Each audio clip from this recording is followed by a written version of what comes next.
Hi, hello! Welcome to my channel. So in this video, pag-uusapan natin kung ano bang mas effective, yung naka-capsule or yung naka-powder. So if gusto mo malaman, stay tuned.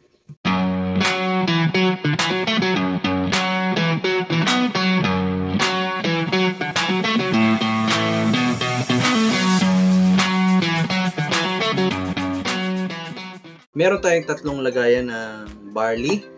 Merong ito, sabi ko nga, yung naka-powder. Yan, meron siyang naka-canister and naka-box na 30 sachet, hindi yung ating capsule. So, bago ko sabihin sa'yo, gusto ko manang pakita sa'yo itong ating canister. Yung canister natin is 200 grams ang laman nito.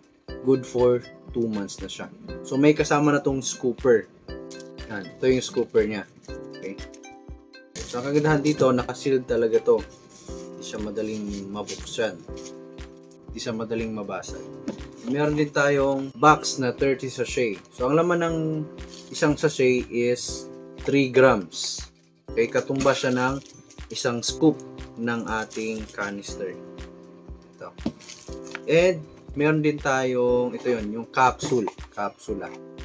Okay, ang isang box ay naglalaman ng 60 capsules. And ang ginamit na kapsula dito is vegetable capsule. So safe na safe siyang inumin. Hindi siya synthetic na kapsula. Vegetable capsules po ang ginamit dito.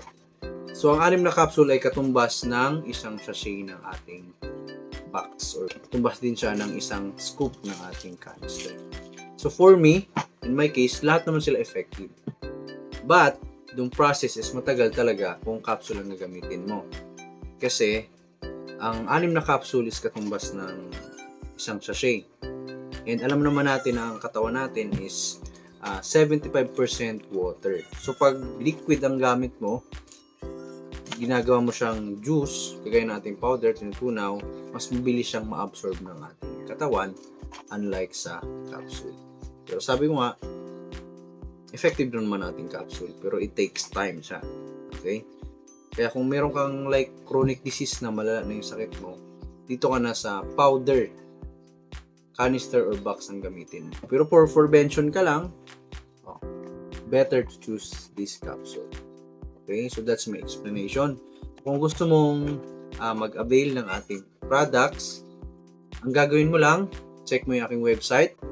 Yan, mag-check out ka doon or mag-send ka ng message kasi maglalagay ako ng mga information ko sa description box. Alright, kung nagustuhan mo to, please follow and share sa mga kakilala mo, and mag-comment ka rin below para magawa natin ng video yan. See you in the next video. Together, let's rise up.